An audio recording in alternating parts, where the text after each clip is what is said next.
James, I'm curious to get your take on the first GOP presidential debate here. Vivek Ramaswamy getting a lot of high praise, at least in terms of his performance on a national stage.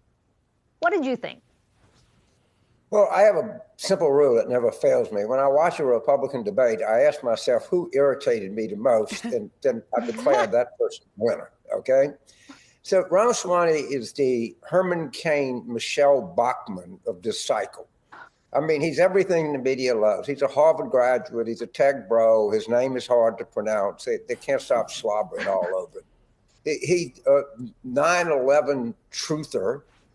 The guy has something going to cut 75% of government spending. And I'm sitting here in South Louisiana, South Mississippi, where I had 3 weeks of 100-degree weather, and he says it's all a hoax. How can you beat this guy? He's hit a triple with the press, but I can assure you he's going nowhere. James, do you think he could be a real challenger to Trump, who is still by far in the polls, despite 4 indictments, is leading by a massive margin? No. I mean, Michelle Bachmann and Herman Cain are, in the end, going to fizzle out.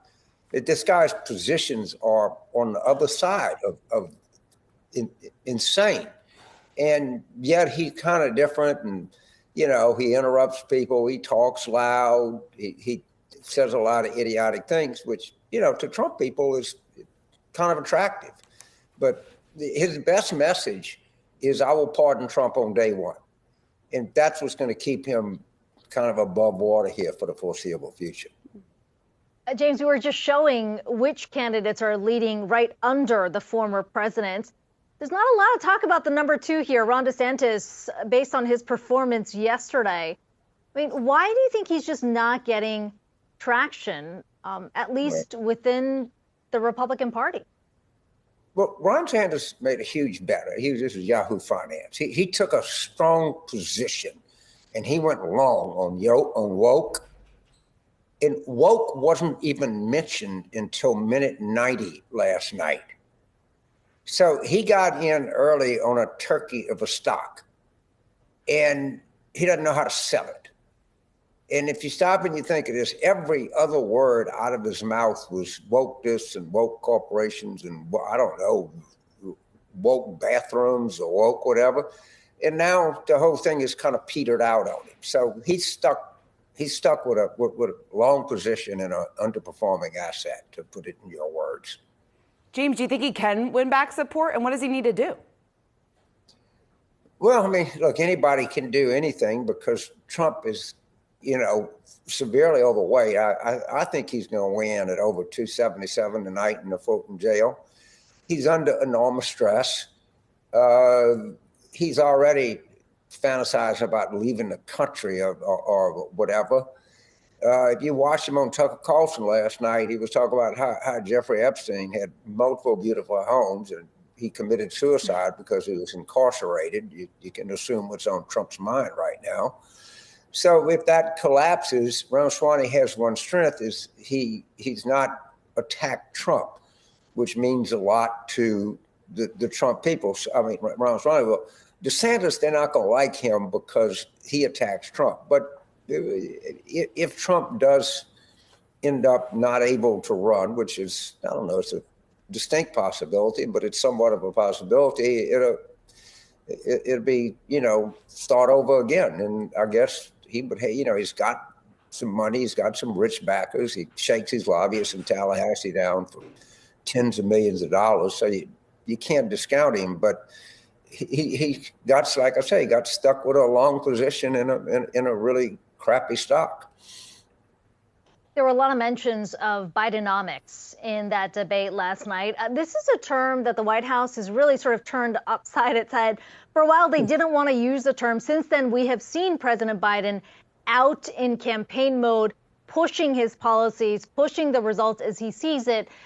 Do you think it's having some traction here? And does it make sense, or is it a good bet to double down on his economic policies? Well, remember Obamacare.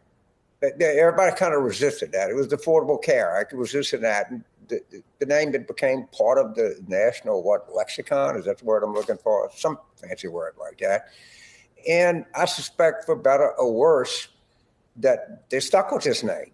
And if incomes start, which if some evidence it might be starting to do, over a period of time, exceed in the CPI, and maybe people will warm up to it. But right now, people are, whatever you call it, are not particularly warm toward this economy. But statistically, it looks pretty good to me. But when you talk to people about it, the observations are pretty negative. For President Biden's sake, I hope that turns around. Is it still about the economy for voters? I mean, you coined the term yourself, right? It's the economy stupid. Is that still the case? You think in this very polarized environment, does the president's fortunes turn on the economy and the economic performance at the time of the election next year? Well, I think it does turn on people's perception of the economy. I mean, there's the real economy. That's the number we get out of the Bureau of Labor Statistics, and the things that you're sitting out in Jackson Hole that y'all covering. And thank God you're a lot cooler than I am. And then there's the economy of the water cooler, and that first economy right now is profoundly outperforming the economy of the water cooler. But the water cooler will beat Jackson Hole every time. And I don't know how long. I mean, what the Biden people would say is, look, Reagan's approval was in the low 40s in August of 1983. Look, Clinton was kind of nowhere over the summer of 1995. Biden over the summer of 2011. And once things take hold, we're going to be fine. Well, certainly that's a legitimate talking point. But if they're wrong, we could be stuck with a not particularly illustrious November next year.